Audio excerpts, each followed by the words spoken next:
Alright, what's up everyone? So this video, actually I don't think I've ever taken a video of my quad. I've had it since 09. Yamaha first came out, the YFZ450R. Fuel injected, all that stuff, so it's got the wider track on the front and the back because it is a track bike from the factory. So I ran it for the first couple of years and then kind of sat around, and then it was just a kind of a street queen. All I did was just take it up and down my block, and then that was it.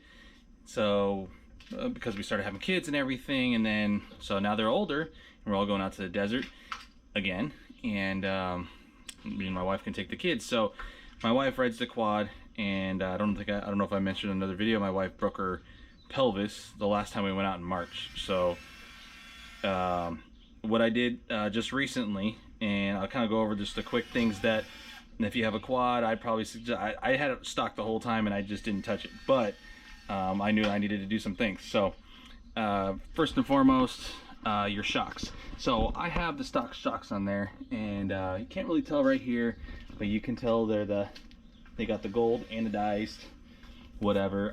They're kind of a little beat up, but I had these tuned. So I'm here local, SoCal, M&M off-road, probably actually hands down the best guy you can go to for tuning shocks. I think I mentioned this in a few other videos. Don't go anywhere else. He has everything, he does everything. So side by sides, all this stuff, and I'm not just talking shocks, it's everything, engine wise, everything with bikes and side by sides. So go to him. Owner's name is Mark. Megan, his daughter, usually answers the phone, and they do really good. He does a great job at tuning shocks. So I tuned my shocks on my Razor just recently from him, and then I just did my quad. So that should help with some of the stuff my wife was doing, and maybe the reason why she got bucked off, because it just wasn't really meant for her. I didn't respring them. He didn't suggest that yet, but if it becomes an issue, then I'll respring them. Next thing I did was a sprocket. So these things are factory race bikes. I mean, this is why Yamaha made them, is just to, out of the box, take them to the track, and you can compete with the big boys with all the crazy stuff. I'm not saying you're going to be the best out there, but it's better than just any of your run-of-the-mill quad. So what I did is I had Mark at M&M. He went in and installed the front sprocket for me, one tooth higher, so one tooth bigger, and it's equivalent to 3 teeth on the back if you were to just to do the back. So did that, and he said it's not, and then I don't have to get a new chain. Now my chain is kind of beat up. I don't know if you can see that right there, but it is showing signs of rust and stuff like that. I lube everything as much as I can and clean. So this is the stock chain, and I'll probably get a new chain here maybe before the season's end. I don't know. And then my rear sprocket's looking a little worn there, but not bad. You know, we're talking sand stuff, so you get a lot of slippage. There's not a lot of grippiness. So that's that. And I don't know if you can see, when I was kind of going panning around and stuff, I just put this on the other day. This is a slip-on muffler, and this is the Yoshimura. I'm already loving the sound of it and everything. And I didn't go full exhaust, because on these bikes, if you go full exhaust, you can't just rejet them. You got to get like a power commander or something like that, like a programmer, and the programmer tells the injector to stay open a little bit longer, just dump more fuel in basically. So you'll run into a lean condition with these bikes if you run full exhaust. I took my stock exhaust, I took the spark arrestor out, took it down to a place, he dynoed it, and he had the sniffer in there, and I was right at a lean point. I mean, I was still within parameters, but I was almost running lean. That's just taking my spark arrestor out. So by doing this slip-on, I'm in the same category, pretty close to a lean condition, but not where it's going to be unsafe for the bike. But I probably will do full exhaust later. And then the next thing I do have coming is new tires. So these tires still have some life left on them, but they are the original tires, and they are they're getting a little worn down, and just from riding on the street. So I have some ITP hole shots coming from my local place down here, Moto World. They're a little bit better with parts deals because there's such a kind of a bigger place than Mark at M&M. So I actually picked them up pretty cheap from them. So if you're in the neighborhood down there at Moto World and you don't know Moto World of El Cajon and you don't know anybody there, you can just talk to the general sales manager. His name's Kevin, and you can just say, hey, Jason Cubits mentioned to come on down, and he's more than willing to hook anybody up down there because it gets you in the store. And then and I bought this quad and I bought my razor from that dude. I mean, he's hands down, I would not go anywhere else. I got the kind of the cold shoulder type of deal when I went to was it Stewart Works and all this stuff from Ivan Stewart. I think his son runs it or someone runs it now, but all the other places, big places, they were quoting me way too high, and then they said, well, go somewhere else. So, and I did. And I went back to, I should have just stuck with my original dealership, and they've never let me down. So anyway, so I want to do a quick little clip. I don't have a before clip because everyone knows what these bikes sound like before.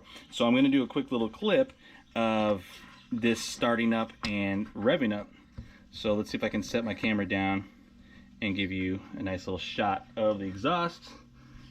And let's set you about right here. Oh, hopefully it's not too crazy. All right.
So a few more dBs on the Yoshimura. This is kind of more of your mild exhaust. Now if I did a full exhaust it might be a little bit louder, but I still do have my spark arrestor in there. And I don't know if this is they have two different tips I guess you can get for this bike, and I don't know what this is at. But definitely a lot louder than stock with the spark arrestor, and with the spark arrestor out, still a lot louder than stock muffler with the spark arrestor out. The stock exhaust with the spark arrestor out still kind of has a really raspy, tinny, slappy type of noise, and it's because it hits that. Well, my model particular, or my year particular, I can drop that out real easy. That spark arrestor. I don't know about the later years, and it hits like this wall, like this tube with a cap on it, and then it goes around, and then it goes through these little holes on each side. Then it shoots out. To me, very restrictive. A lot of back pressure there. It's bouncing around.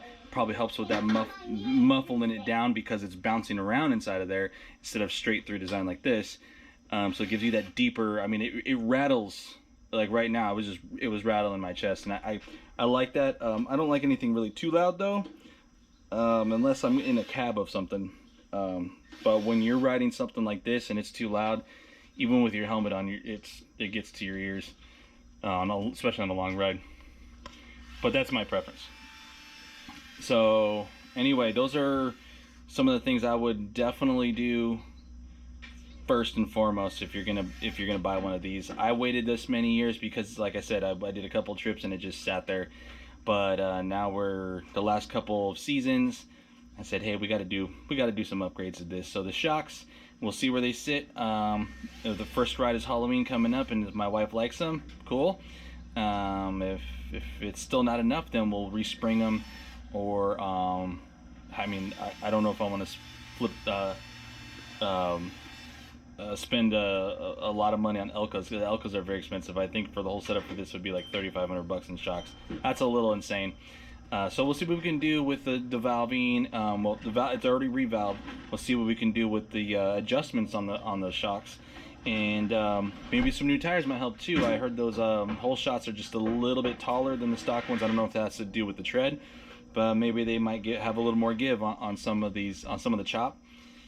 And I can already tell riding this bike around. First, the sprocket change definitely changed everything, the way it shifts. But I already noticed a little bit more torque. I guess it's a little snappier, I guess, with that just a muffler. So yeah, that's the quad. So hope you guys enjoyed that. And then I'll have some. I didn't really do anything to the Razor, but I do have some goodies for it. I bought what we see on the next video, some communication stuff, and then I did. I don't know if I posted a video. I don't check my own videos, but I did have an issue with my trailer. Took it down to my local guy, Webb's RV, and he made it right for me.